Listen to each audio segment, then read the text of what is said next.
Welcome back to the Smugsy Show. It's good to be back. I'm Smugsy, your host. Every Wednesday we meet here to talk about important things and important people. And this week we must talk about Musk, Elon Musk, and why he reminds you of me. But first, the Smugsy Show is presented to you by Smug Ciggies, sleek and elegant joint ciggies made with organic, locally sourced cannabis rolled in all-natural paper. Look for Smug Ciggies in the pretty indigo and marigold packs. And speaking of cannabis humor, Elon Musk revealed himself today as an oligarch for the people when he made his bid. He bought Twitter for $54.20. A little bit of cannabis humor with the 420. The deal, the whopping price tag of $46.5 billion, is even more amazing because $21 billion of it is Musk's own cash. Plus, he's putting up $60 billion of his Tesla stock as collateral for the bank loans that make up the remainder of the purchase price. But why, you might ask, why would bad boy Elon Musk risk so much for Twitter? Well, in the cause of uncensored free speech. And that's why Elon Musk reminds you a little bit of me. Another and all other free speech enthusiasts, because we have a lot in common. Elon Musk and me, in the battle for free speech, for instance, he's making the case that uncensored free speech online is the only way we're going to advance as society, and he's willing to lay his name and reputation and his personal fortune on the line to secure and protect his right to express himself without censorship. And when you think free speech is the First Amendment, okay, people think like, oh yeah, free speech protected by the First Amendment in the Constitution. Okay, I have a pocket Constitution. I have a little tab on the First Amendment, and it's not only about free speech.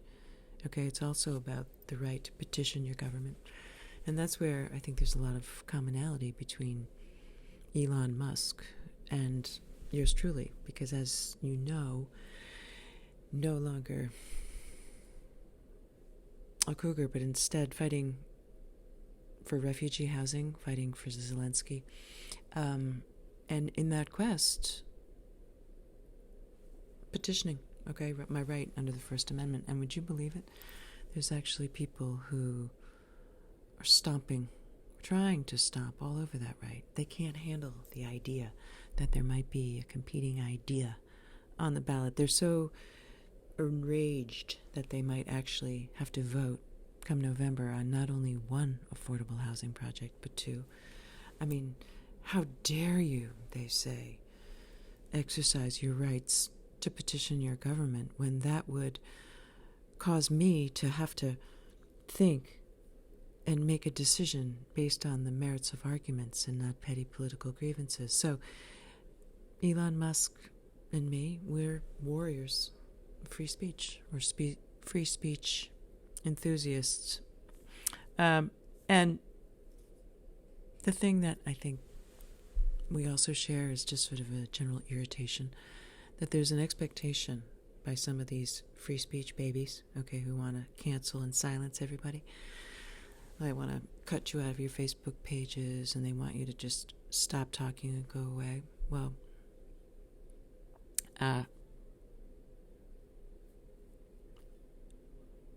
a lot of them, they think they have a right that everyone tolerates every lifestyle. They have the right that everyone tolerates. They demand tolerance of every pronoun. And here are the ones who can't tolerate a thought that might contradict or be against the grain of what they believe to be true, to cause them to question, perhaps, the very ground on which they're standing. So free speech warriors everywhere. Godspeed Elon Musk, and God bless the First Amendment. The second thing we have, Elon Musk and I, in common is we both are our names. Okay? Musk, the definition: a substance with a penetrating, persistent odor obtained from a sac beneath the abdominal skin of the male musk deer and used as a perfume fixative. Okay, that basically describes Elon Musk, I think, to a T. Okay, he's like a brown, persistent smell, a stench that's so bad, but then it's the fixative of a perfume. It serves as the basis for like really good things like Tesla and space rockets and like internet that the Ukrainians are using to fight the war, and now, of course, to free Twitter. So Musk is Musk, and smug, smug is defined as having or showing an excessive pride in oneself or one's achievements. If Jack Dorsey, right, can call himself Blockhead, he's legally changed his name to Blockhead in his official capacity. I can be Smugsy. The third thing that Elon Musk and I have in common, we both have a secret weapon. I mentioned Elon Musk is named after the endangered species, the deer musk, the musk deer. And that's why it's like free speech is endangered. Well, so are these deer. And these deer have these scent sacs. They're like located on the undercarriage. And they secrete this musk, to get things going, propagate the, basically to get laid.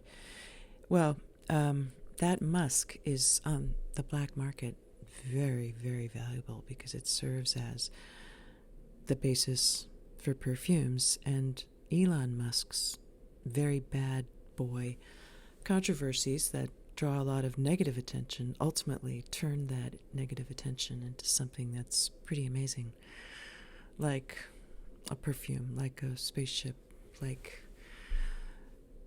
to the moon stock prices. He's a pretty amazing guy. And my secret weapon, okay, in my fight for free speech and petitioning my government is I have great legs. And,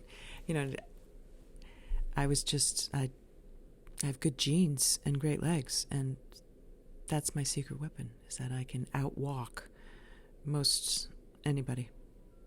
In addition, we have, when it comes to marketing genius, I would say that's where Elon Musk and I might kind of separate on the path a little bit,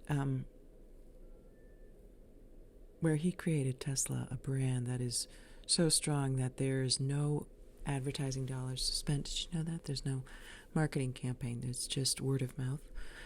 And as all the money then goes into the engineering and design, and that's why the cars are so sexy and everybody wants one, and that's why the company is so successful, because people believe in recommendations from people they know and trust.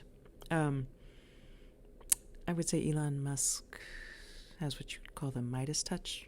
What he touches turns to gold.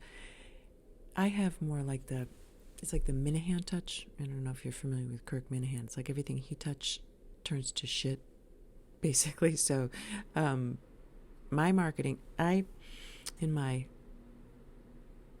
fight for petitioning the government and creating refugee housing, I came up with a marketing plan and identified the plan as Plan B, and instead of really engendering good referrals and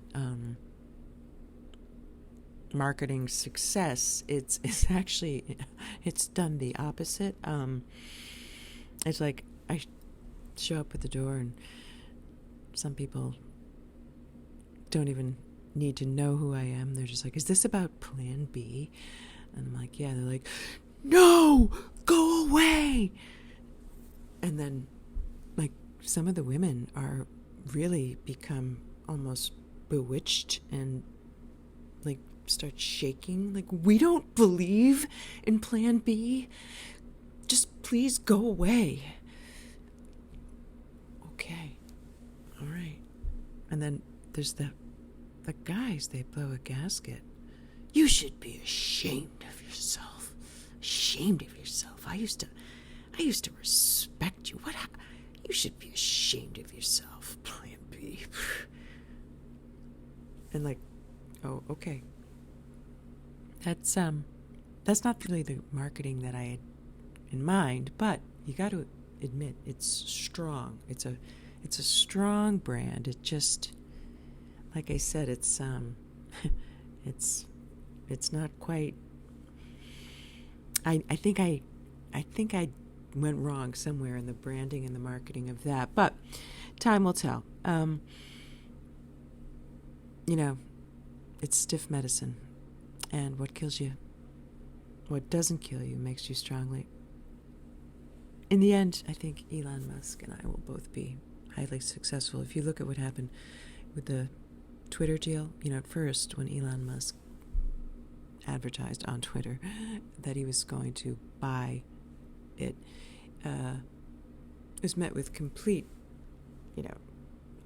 skepticism, cynicism. Of course, the maneuver by Twitter was the poison pill, right? If he got above 15%, then the stocks were going to be split, reduced price, sell only to everyone but Elon Musk, so he couldn't increase his market share, just to avoid him taking it over. So they went so far as to adopt a poison pill. But then, with, his constant arguments about why speech is important, it's worth fighting for, and why he's the guy, he's the warrior that they can trust, he won them over and was able to buy it. And that's why his other company, SpaceX, today, just to, put a little frosting on it, launched 4 space rockets into space, ferrying scientists to the space station for NASA as a government contract. So the guy's, he's got vision. He's moving forward. He wants the world to move forward, and that's why he's fighting for the exchange of ideas. And he's not afraid of a good debate, and that's what the Smugsy Show's about, and that's what our fight with Zelensky is about, for democracy and free speech and the battle of ideas. And that's why we're going to the moon, and that's why you should stick with us here on the Smugsy Show. Please subscribe. You can follow me on Twitter at SmugsyGirl, and until next week, this is Smugsy signing off. Take care.